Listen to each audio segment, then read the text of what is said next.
UFC Fight Night coming up. Obviously, I'm going to butcher the surname, so I'm going to say the surname. I'm going to say Yan versus Merab. I can pronounce Merab better.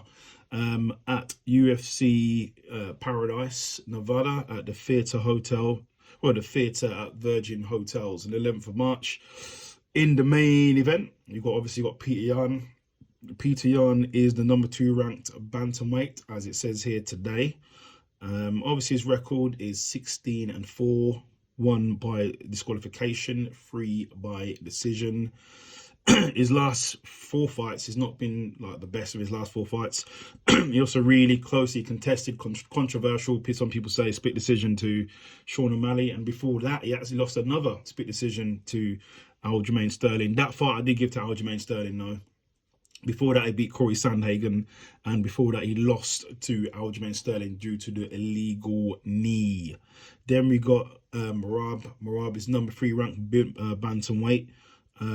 His record is 15-4 with 1 submission and 3 losses by decision. So in his last 4 fights, this guy's on a bit of a roll. He's on about 8-fight win streak. His last 3 fights, he beat Jose Aldo by decision. Before that, TKO punches to Marlon Moraes. Before that, he beat Cody Stanman.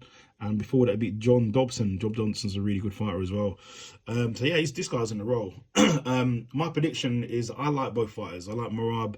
I do comment and like some of his stuff on Instagram. He does like my stuff back. He does reply to me as well. I do like Yan as well. I comment some of his stuff. He doesn't reply, doesn't like any of my stuff. But I do like both of these fighters. I think they're both great fighters. But I think the nullization, the way that Merab fights, he's going to nullify Yan in really getting started. It's going to look like how Sterling fought Yan, basically. Aljamain Sterling, the Funk Master, he trains with Yan. I mean, trains with Merab. They're best friends. So I see it being like that. It's going to be takedown fest.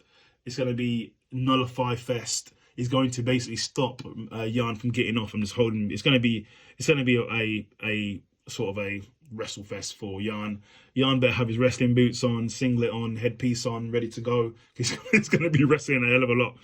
But Yan is an awesome fighter, so I'm sure he's going to be. I'm sure he's been working on wrestling since his last fight he had with Aljamain Sterling. So we'll see. But if Yan does lose that, then he would have lost 3 in a row if he loses to Merab. So he will need to look into it and make some changes. But it's going to be a great fight. But I predict that Merab's going to win by decision or late stoppage by punches if he tires out Yan. Yan can still win by KO. Don't obviously rock Yan. Yan used to be world champion. He beat Jose Aldo, beat some great guys. But that's how I see it, how it happening. So like, subscribe, and leave a comment. Thank you very much.